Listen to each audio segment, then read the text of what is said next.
आज है संडे का दिन। मेरे हस्बैंड को किसी काम से ऑफिस जाना पड़ा, लेकिन मेरा बड़ा बेटा घर पर है। मेरा छोटा बेटू भी अब नींद से जाग चुका है, लेकिन वो बिल्कुल भी नहीं रह पा रहा था अकेला और मुझे कुछ भी काम नहीं करने दे रहा था।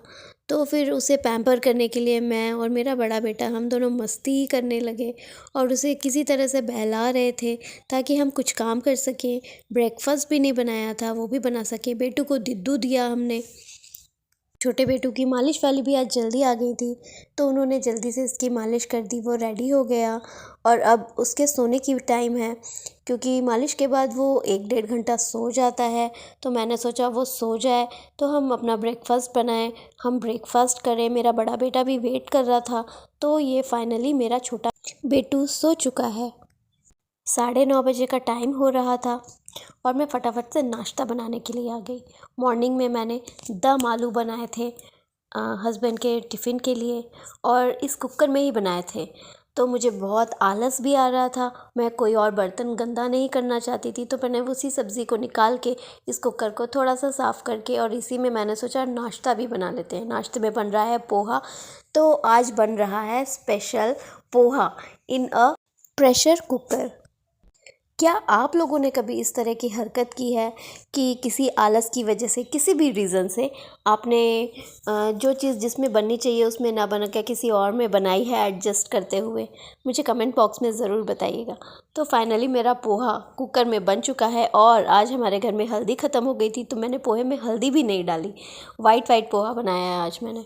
तो जब हमारी ग्रोसरीज़ आएगी तो उसमें हल्दी आएगी, लेकिन अभी तो बिना हल्दी के ही काम चलाना पड़ेगा, क्योंकि अर्जेंटली मुझे ये पता चला था कि हल्दी ख़त्म हो चुकी है और जो थोड़ी पिंच ऑफ 2-3 पिंच बची थी हल्दी की, वो मैंने सब्ज़ी में डाल चुकी थी मैं। मेरा बेटा जब भी घर पर होता है तो वो नाश्ता करने के लिए बहुत एक्साइटेड रहता है, क्योंकि एक्साइटमेंट इस चीज़ का रहता है कि वो हमारे साथ बैठ के घर में ब्रेकफास्ट करेगा। और देखिए कितने डिसिप्लिन मैनर में वो बैठ के खा रहा है। तो मैंने भी अपनी प्लेट लगा ली और हम दोनों फटाफट से नाश्ता करने लगे। और मेरा ये बेटू आज तो थोड़ा ठीक से ही खा रहा था, और फाइनली जब वो थोड़ा सा खाता है, फिर उसके बाद उसका माइंड डाइवर्ट हो जाता है, फिर वो इधर उधर खेलने चला जाता है खाते खाते। तो मैंने उसे फटाफट से नाश्ता कराया। इधर ये सब छोटे मोटे काम करते करते मेरा छोटा बेटू भी उठ चुका था और आ गया फाइनली मेरी गोदी में। लेकिन मुझे बहुत सारे काम थे, तो मैंने अपने छोटे बेटू को ऐसे बैठा के एडजस्ट किया, और मुझे बहुत सारे कपड़े फोल्ड करने थे जो कि पिछले 2 हफ्तों से इसी तरह इकट्ठे हो रहे थे वॉश होने के बाद। तो वो सारे मुझे एक साथ समेटने थे, तो बस उन्हीं सब में लग गए। और देखिए कितने सारे कपड़े हैं जो कि ख़त्म ही नहीं हो रहे हैं। और मेरा बेटू फिर रोने लगा, तो वो मेरी गोदी में आ गया और उसने मेरा काम पूरा नहीं होने दिया। मुझे अपना ये काम आधा ही छोड़ना पड़ा। और यहाँ पे देखिए लंच का टाइम भी हो गया है। जब ये मेरा छोटा बेटू सोएगा तो फिर हम लंच करेंगे। तो मैंने अपने बड़े बेटू को खाना दे दिया था, तो उसने फटाफट से वो फिनिश कर लिया। और फिर मैं आ गई दोनों को सुलाने के लिए, क्योंकि जब ये दोनों सोएंगे तो ही मैं थोड़ा थोड़ा सा आराम से लंच करना चाहती थी। तो वो करूँगी, मैं अपना लंच करूँगी जब ये दोनों बच्चे सो जाएंगे। कोशिश तो मैं करा रही थी कि ये दोनों सो जाएं, लेकिन ये दोनों तो इतने मस्ती के मूड में थे। और सबसे ज़्यादा मेरा ये छोटा सा बेटू ये ज़्यादा मस्ती कर रहा था। अपने भैया को कितना छेड़ रहा है, ये कितना छेड़ रहा है। मेरा बड़ा बेटू तो चाहता है कि सो जाए, लेकिन मेरा ये छोटा वाला सोने ही नहीं दे रहा है उसे। और आज तो बहुत ही मस्ती कर रहा है, क्योंकि सुबह उठ के मेरा बड़ा बेटू ज़्यादा मस्ती कर रहा था मेरे छोटे बेटू के साथ, लेकिन अब मेरे छोटे बेटू को मस्ती करनी है। तो दोनों को खेलता छोड़कर ही मैंने लंच कर लिया और दोनों खेलते रहे। दोनों बच्चों को उनका क्वालिटी टाइम दिया।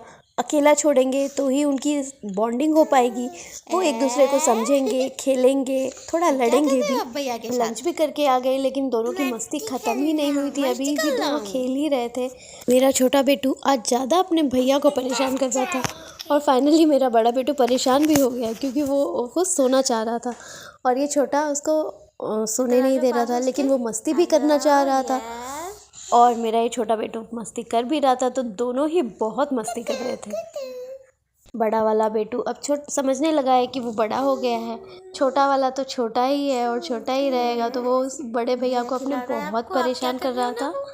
उसके बाल खींच रहा था, उसके गाल खींच रहा था, उसका हाथ भी पकड़ ले रहा था। और ये देखिए बड़ा बेटू कितना प्यार ही कर रहा है उसे। आज बहुत प्यार उमड़ रहा है मेरे बड़े बेटू को छोटे बेटू पे।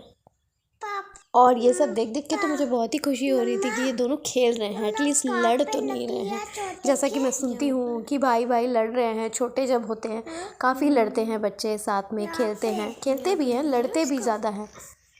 मैं बस दोनों की मस्ती वॉच कर रही थी और इन बिटवीन मैं अपना काम भी कर रही थी, जैसे कि वीडियो एडिटिंग वगैरह, वो सब भी मेरा साथ साथ में चल रहा था। क्योंकि दोनों बच्चे खेल रहे हैं तो मैं दोनों को डिस्टर्ब नहीं करना चाहती थी। ये लोग इस तरह से साथ में रहेंगे, खेलेंगे और साथ में अपना टाइम स्पेंड करेंगे तो ही इन दोनों की बॉन्डिंग बन पाएगी। और बस मैं यही करने की कोशिश करती रहती हूँ कि दोनों की बॉन्डिंग हो, अच्छी हो और किसी की नज़र ना लगे इससे। मैं अपने लाइफ के छोटे छोटे मूवमेंट को भी एक मॉरल की तरह लेती हूँ, अपने बच्चों को भी वही सिखाना चाहती हूँ। और बस इसी तरह से बात करते हुए बने रहिए हमारे व्लॉग में और मिलते हैं आपसे अपने अगले व्लॉग में। Please subscribe and follow us.